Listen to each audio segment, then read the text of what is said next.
Hello and welcome. This morning we will be talking with Joshua Jodoin, Dr. J from Conan University, and Harika Bilici from Kwansei Gakuin University, who will be presenting using LESD in the CLIL University classroom. Please take it away. Okay, fantastic. Thank you very, very much. So the first thing I'm going to do is just send everyone a handout. Actually, I think everyone already received the handout. Maybe I don't need to send it, but let me just send it really quickly again. There is some acronyms and things that we're going to be talking about, so the handout will be useful. And of course, if you want to get in touch with Harika or I afterward, our information is on the handout. So we're going to be talking about using LESD in the CLIL University classroom. So my name is Joshua Jodoin from Conan University, and this is... I'm Harika Bilici from Kwansei Gakuin University. Excellent. So this is a quick overview of our presentation. We're going to start with the background of LESD, and I'm going to introduce LESD and SDG3, and Josh is going to introduce LESD, SDG13, and we're going to wrap up. So we want to start just, I don't know if people saw in the video, but this here is sort of a quick overview of why we're sort of working on this. And what it is every single stripe is 1 year. So this starts in 1901 and goes to 2018. And this is specifically in Japan, which is where Hark and I are based. And the blue is the average yearly temperature on the colder side. The red is above that average yearly temperature. And as we can see on the right-hand side, the last 20 years have been particularly hot and will continue to get hotter because of global warming. And what that means is for our students, they are going to be living in a world that is quite changed. This has health impacts as well as other kinds of impacts. And so today we're going to be talking specifically sort of about the environmental side and the health side, but this will also have other impacts in many different places. Now, we want to start off by talking a little bit about Yuta. So this is our student Yuta. We're going to keep coming back to him. And he's going to be dealing with a world that's dealing with climate change. He's dealing with a world that is going to be dealing with inequalities, poverty because of it. It's a globalizing world, which means that he will need to communicate on a global scale with many, many different types of people. And English as the lingua franca, for better or for worse, is an important part of being able to do that. And of course, health is a major, major part of it. Right now, as we all know, we're on a major pandemic, but health like cardiovascular disease or cancer, which Hark is going to talk about, is a major part of his future. So how can language education for sustainable development help? Well, what it is if you've heard of the word CLIL before, content and language integrated learning, essentially what language education for sustainable development is using sustainability content in the language classroom. And specifically, we're going to be talking about using the SDGs. So hopefully you're going to learn a little bit more about the power of this idea over this session. Now, one of the things that we want to focus on is getting people to change their behaviors. This is an important thing. So take, for example, recycling. Now, when I first started teaching, I used to believe that you could simply teach somebody in a classroom about recycling, they would leave the classroom and they would do it. But especially with behaviors, health behaviors, environmental behaviors, it's not so simple. Now, this is some research from Brofman, Cisternas, Lopez, Vequez, Maez, and Oyedel from 2015. But they talk about this middle part, and that's what we're going to be focusing on. That's what language education for sustainable development really is good at.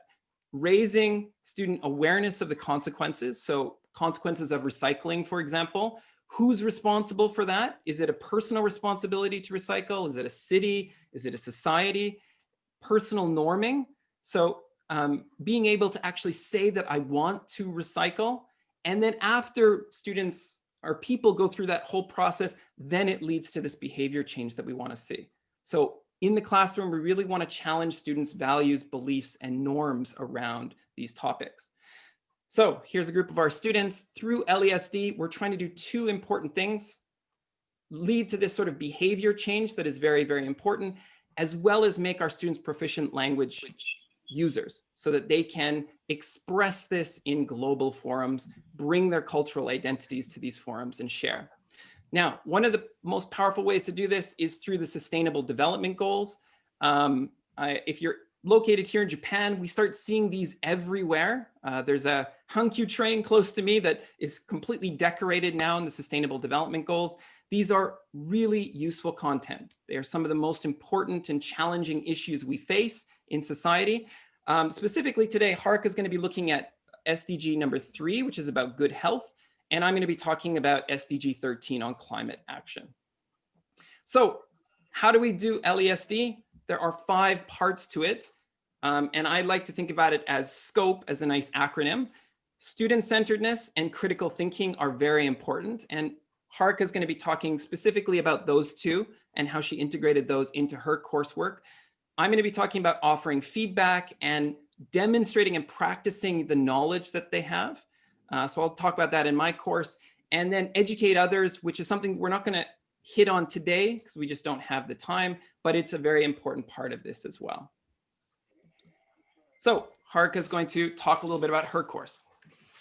Hi, hello everyone. So I'm going to now talk about how I used LESD and SDG 3 in my course.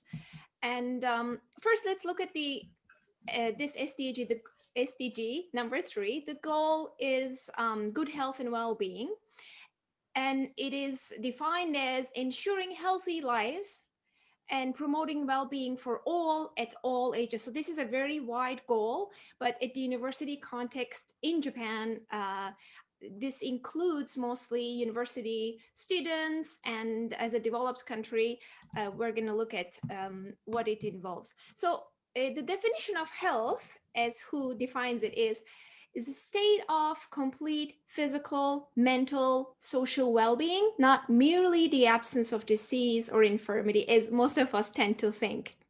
So we know more about the physical side of health, but mental and social well-being is often ignored. So I wanted to design the course to combine all these aspects of health to help students achieve this goal in the future.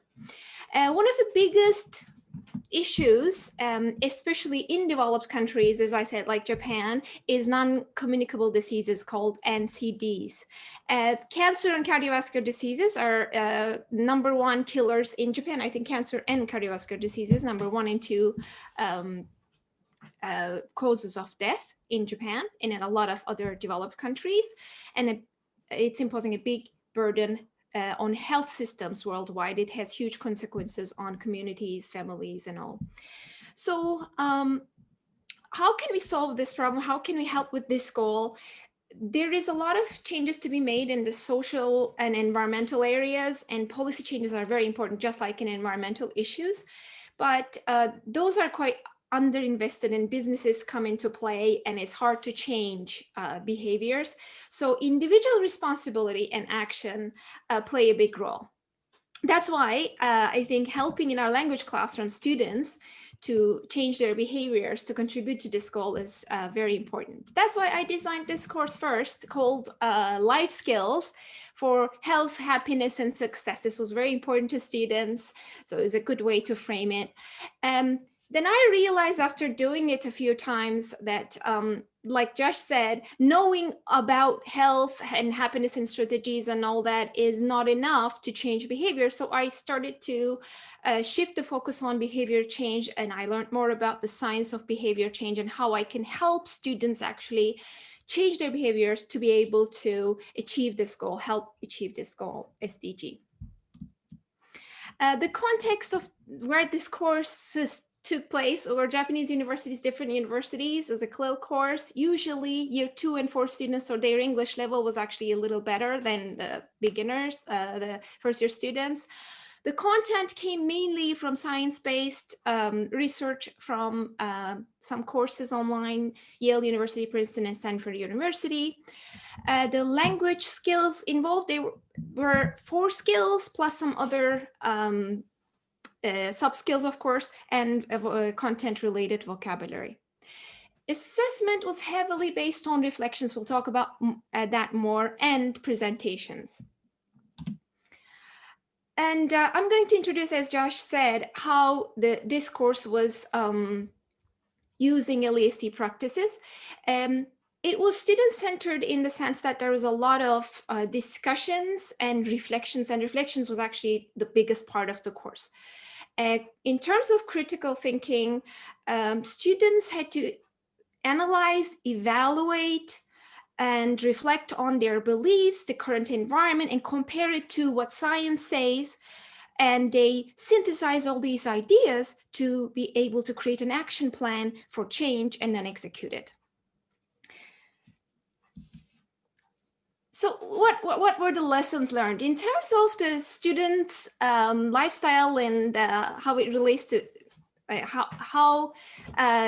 if they are achieving, if their lifestyle is helping achieve SDG 3, of course, it was found out that their lifestyle is an obstacle to achieving this goal. They are unaware or have misconceptions about the importance of some health behaviors such as sleep or diet or exercise, as most of us actually kind of underestimate those behaviors. Most importantly, they were unaware of evidence-based behavior change strategies. Again, all of us are, because without knowing how to change, just telling people to change, just do it, is not going to work. So that's why behavior change strategies are very important, and they were not aware of that, and they were unable to build and maintain a healthy lifestyle due to lack of support, which is likely to contribute to the burden of NCDs in the future. So student reports suggest another part of the lessons learned. LESD-based courses on well-being, specifically the one I did, can help students live more healthy by giving them the tools for change, help decrease the burden of NCDs caused by lifestyle factors, and help students also improve their English skills, as they reported was really useful for them.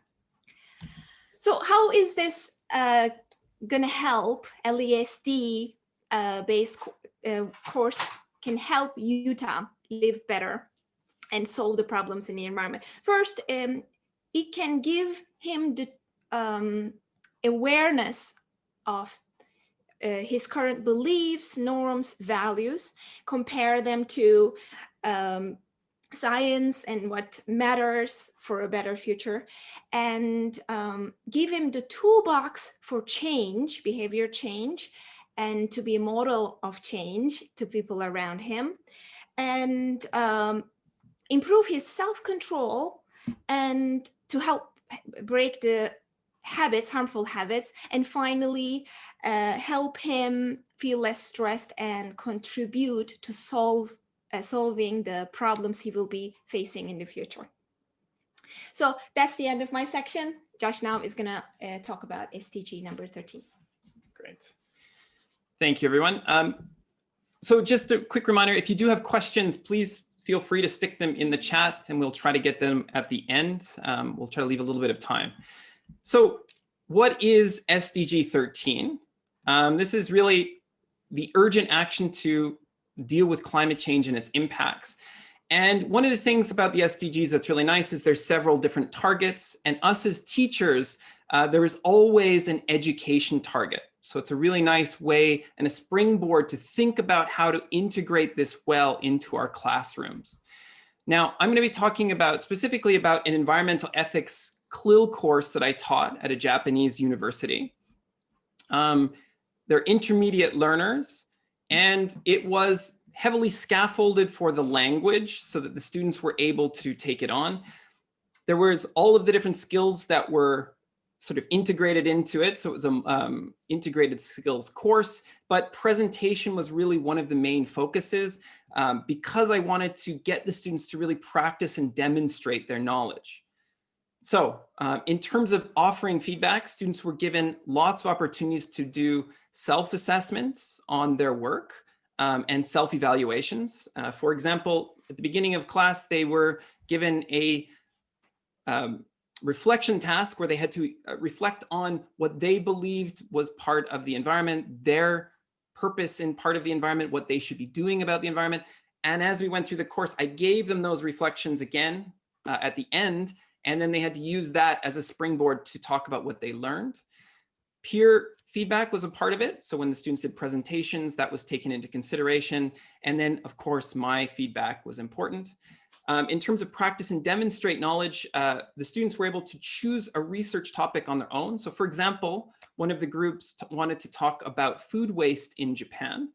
And they had to come up with a poster presentation to present the information they found. They had to interview some sort of an expert in the community. So one of the students in that group interviewed their boss that works at a bakery, talked about all the food they had to throw out, and they had to present that to their peers. And this is really important, not to me as the teacher, but their peers. So they had to be able to present it in a way that their friends could understand. So in this, just to give you a quick assessment breakdown on the left, you can see that the poster presentation and the PowerPoint presentation was very, very heavily weighted in this class. And then there was also reflection tasks and other things. We don't have time to go into all of the details, the nitty gritty, but I've recently got a publication which you can find on the handout. And if you want to see how this actually looked and comparing it to sort of like a regular course compared to a course with LESD and ESD put on top, you can take a look in the International Journal of Sustainability in Higher Education. So coming back to Yuta here, how does this help Yuta in his future?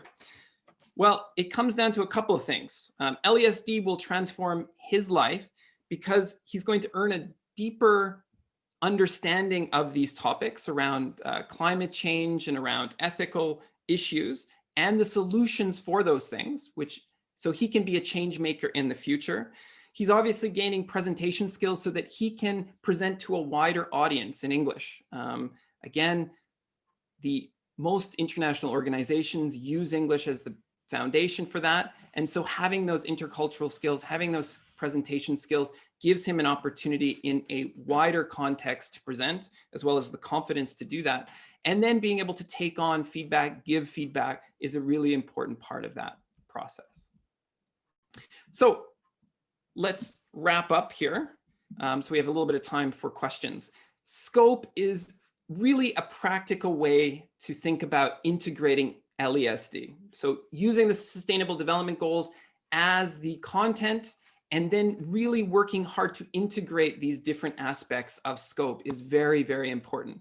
Again, at the end of the day, we really want students to change those values, beliefs, norms. We want to really challenge those students so that that leads to the behavior change. A couple of final thoughts. We really want to, in education generally, transition from this transmissive sort of where we give information and the students have to regurgitate it on a test to this transformative teaching, where we need to challenge these values, beliefs, and ideas about the way that the world works to really get students to change, become change makers, and then be able to solve some of these big problems in the future. And one way of doing this is integrating SDGs in our language classrooms to challenge students' beliefs, norms, values, and give them the tools for changing their behaviors and creating a change towards a more sustainable future. Oops. So again, coming back to Yuta, our favorite character from Japan, Yuta has a lot of things that he has to deal with in his future. LESD is not only going to give him the language skills he needs. Again, we live in this globalizing world and we need to build our students' understanding of these critical issues so that they can express their own cultural values, be able to bring things back to their own cultures and their own ideas. So the language is a really important aspect of that. But as well, we need to give them good content. And the Sustainable Development Goals in particular provide some of the biggest global challenges that we face in the world today. So LESD is about sort of combining these two things, challenging those student beliefs, and then giving students the opportunity to present and show what they've learned and understood from those things. So that's it for us. A huge thank you to everyone who came to listen to us. I guess we will hopefully have some time to open it up to some questions. Huge thanks to Todd. I think Todd has been passing on our handout, which is fantastic. Yeah. Oh, you're welcome. Everybody, if you could please show your support, I would love it if you would unmute your mic. Give a big round of applause. Excellent work. And now the floor is open for questions. You can ask questions directly with your microphone, or you can also post them in the chat and we can answer them through there. Huge thanks to, I see some familiar faces out there. Yeah. So many thanks for coming out. Hello, I'm Shamsi. Can I ask a question? Of course. Thanks, Shamsi, for joining us. Okay, thank you. I met you during the THT, Delta THT event very fantastic. recently, Yes. happened in Bangladesh. And your session was appreciated by many of my colleagues. So I'm conveying their greetings to you. Wonderful. Thank you very much. I am particularly interested in LESD, and that's why I am here in the session. My first question to you is, if content is not available, or if content is not up to the mark based on the context, if I talk about Bangladesh, what to do, what I can do to create content, or can I trust the newspapers? How to go for the content? Do you have any suggestion? Excellent. Okay. Thank you very, very much for that question. So content is something that is definitely a challenge. LESD is a relatively new field, so there's not books. I'm trying to work on a book right now, so hopefully that will provide some of that content in the future. But the United Nations has some excellent websites for the Sustainable Development Goals. And they also have some websites now where they're starting to promote things that you can do in the classroom to work with the Sustainable Development Goals. So there is a lot of free information that's available out on the internet. But one of the things I'd like to do too in the future is to set up some sort of a Facebook group so that people can start sharing that information around language education for sustainable development. Did you want to comment about that? I was going to say, there's great courses, online courses from top universities. I used, for example, the Science of Wellbeing from Yale University. I used the lectures from teachers from Princeton or Stanford University. I took the courses, I kind of summarized it and integrated into my course as science-based, because they really are great sources and they are free online, so you can use them. When you choose the content, for example, for me, it was health, and I could find a lot of great courses online from top universities in the world and share it with my students. So thank you, Harika. Thank you so much. My next question is to Harika. That is, can you please repeat the stages you involved your students that you have mentioned just at the end of your presentation? I could not get it all. Yeah. Can you please repeat? So I started with actually a self-discovery quiz to help them discover their values and beliefs, and then we analyzed their patterns and habits, their health patterns and habits, after they learned about the basics of pillars of health, like sleep, healthy diet, and stress relief and movement. And then they after they discovered their patterns, they compared it to the science, and they came up with areas to improve their health behaviors, and they chose evidence-based strategies, because also I gave them the behavior change strategies to change their behavior. So they had the motivation, they chose, and they have the autonomy, the freedom to choose their health goals. And then using those strategies, they tested. This is called like revirements. So they tried to change their habits, and then they reflected on that. So that was the did you collect any writing from them? I did. I have a lot of writing, all the reflections, actually. I offered feedback, I supported them, because if you want students' behavior to change, you have to, I discovered that through looking into the science of behavior change, you have to continuously support them in the process of change. And you have to hold them accountable in the classroom. Every week we came back and talked about how did their efforts go, like changing their habits, right? So I think if you're interested, send Hark an email off the handout, and she will be able to, you guys can start a conversation offline. And all these courses, okay. By the way. But I have another question. Can I go for that? The last question. I think I am taking much of the floor, but I'm really interested. That is the I think, thing. so And I want to implement it in my context. I think it's wonderful. I don't know, Todd, how much time we've got left. So Actually, you know what? we This might is have to the lunch. continue the This is the lunch conversation. period, and this room will be open for another 15 minutes. So there's actually Okay, I have the last question. Okay, great.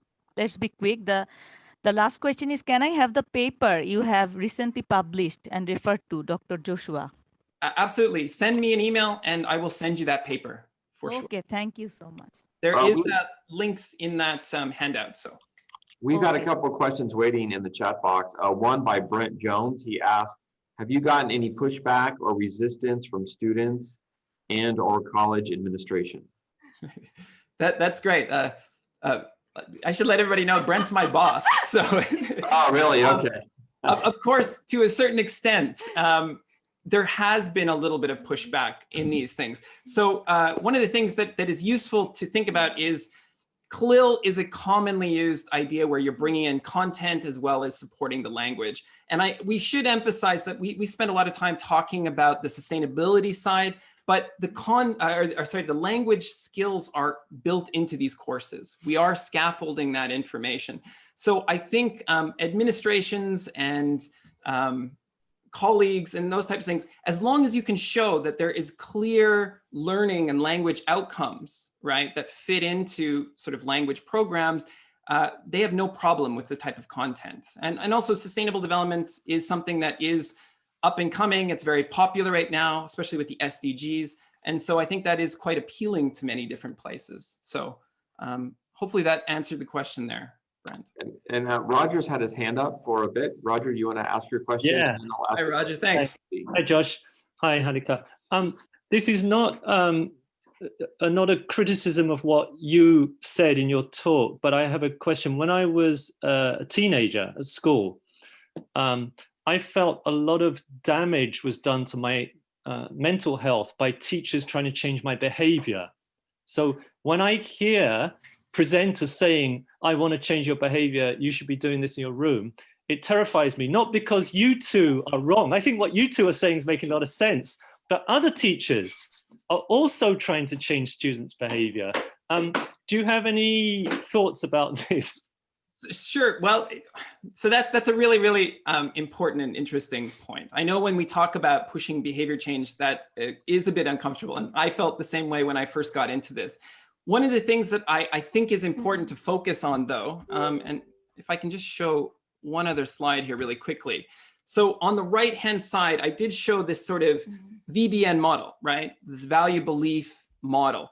Now, we very oftentimes, any of the classes that I've ever taught, and I've done research on this, behavior change is really hard to measure and to see, right? So I'm not actually looking at that in particular. What I'm trying to measure is this awareness of consequences, this description of responsibility, and these personal norms. And one of the things that's really important is I'm not bringing my own values in. You know, I certainly have certain biases about these types of courses and things like that, but my job is really to challenge students, to get them to open up those conversations. If they disagree with me, I think that's great. And I encourage the students to sort of do that because it's challenging those values and beliefs and norms. That is what I want to focus on in doing sort of LESD.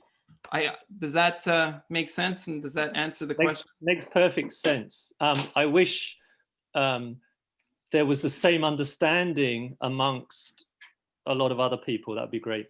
Well, I think a lot of, like I mentioned at the beginning, a lot of teachers believe that you teach it and they change their behavior. And if you have a certain thing you want them to change, a lot of teachers go into the classroom with that sort of mentality. And I think that's a wrong way to do it. Behavior change happens way down the line and it's hard to measure. So it's focusing on those challenging students' values and beliefs, and you hope that they will make the right decisions later. Exactly. Great, thanks. Can I add something to that?